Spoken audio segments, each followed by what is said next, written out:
Some time ago, Jay-Z had a song called We Taking Over, or The Takeover, rather, The Takeover. Uh, you know, the weird thing is sometimes they'll tell you stuff without telling you stuff, but we don't think they're telling you stuff, but they really are telling you stuff. And I have a suspicion just in the title alone that he was trying to tell us stuff, that he really is trying to, take over. Where are we going with that? Well, let's take a look at some stuff around Mr. Jay-Z, shall we? Let's just take a look at his bubble and the kinds of people that either get affected to the point where they're lifted up or to the point where they're erased off the face of the earth, literally in some cases.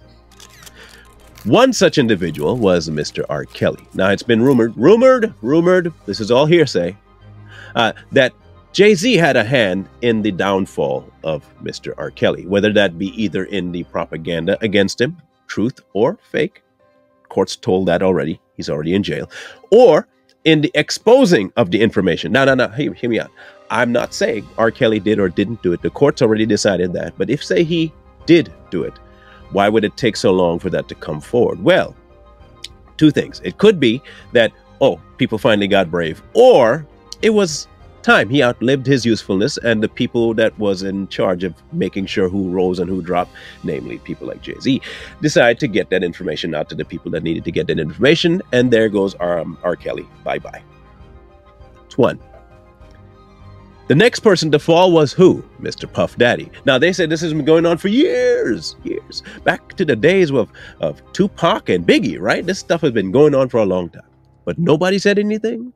No one had any real information about Puff? Was it just not out there? Or could it be that the person that he thought was his best friend, close confidant, the one that he did most of the stuff with, was finally fed up, tired, and was not willing to share the spotlight anymore and said, you know what? We done with you, Puffy. I need this to be about me and my wife alone. Now, I am talking about Jay-Z, but don't forget, there is a duo attached to this name, Jay-Z, and that's the other witch. I mean, Queen. Queen is what they call her, Beyonce. Okay, we all know about her and how she controls Jay-Z a lot. So yeah, it's a pair. But for the sake of the video, we're gonna call it a Jay-Z duo. Okay, we'll call it the Jay-Z duo. So here we have Puff Daddy going down, and all sorts of information. Pop, you ever realize that with all the info coming out, not one time in any of those documents people mention Jay-Z? You don't find that kind of weird, even though he had such a close connection to Puffy? I find that kind of odd, but I also don't find it kind of odd because I do understand where this could be going. I do understand that it could be that Puff is going down because Jay-Z is coming up. Number 3. Here is where we make a prediction. Now, with the erasure of R. Kelly from the limelight, and now the erasure and coming erasure of Puffy, who might be arrested here pretty soon, who knows? Who is the question? Who is next on Jay-Z's hit list? Who's next? Now, our suspicion is one very specific name. Who? Drake. Now, recently you've heard all kinds of stories about Drake, and I mean all kinds of crazy stories. More so along the lines of the same thing that brought R. Kelly down, and almost the same thing that's bringing Puff down. In that kind, the similarities are pretty crazy out there. About inappropriate relations with younger people. That's almost the same thing that's bringing Drake into the limelight. I mean, Kendrick Lamar kind of made a jab at that too, and they've not had the best relationship. We get that. But could Jay-Z be the one behind the downfall of the next big name? Now, Drake has risen to prominence really quickly. Canadian born, but he's American now, making all kinds of money, and everybody knows Drake. Everybody knows about him. Everybody likes, well, let me not say everybody likes Drake. Everybody knows about Drake because he's losing fame really quick because of the allegations that are coming out. Could he be the next one to go down because we need to make sure, not we as us, you and I, but the powers that be needs to make sure that there is only one, so that you can make the takeover complete. Because if you're not going to function under the auspices of Jay-Z, you're not going to function at all. You step out of line thinking you can rise above me, we gonna have some problems. You know who else was like that? Oh yeah, his wife. His wife was a lot like that. Where any female artist coming out that seemed to be better than her, mind you, I'm gonna say something. If she thought, not whether or not they could, she thought they were better at her at something, there was all of a sudden just poof, gone. Leah, Lou Cantrell, you name it, they just show up and they just go bye-bye. Career busted. You don't want to hear from them no more. Oh, they're too young because Jay-Z might be interested in them. All kinds of reasons as to why, Beyonce must be the top dog. But her husband's the exact same way when it comes to the male dynamic of rap music. All of a sudden, all these big head honchos that have mogul companies and they're running other kind of record companies, they're big. They're just going away. But the only one untouched is Roc Nation. We kind of find that kind of odd. But at the same time, like we said, not everything should be so odd to us that we don't see truth through it. This is the facts of the matter. Jay-Z doesn't have a moral compass to fall back on to say that right and wrong for him is something that other people can see.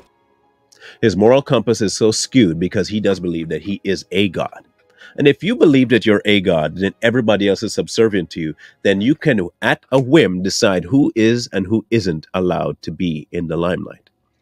And if you have that kind of power monetarily and influentially, then you can make a lot of people go away or show up.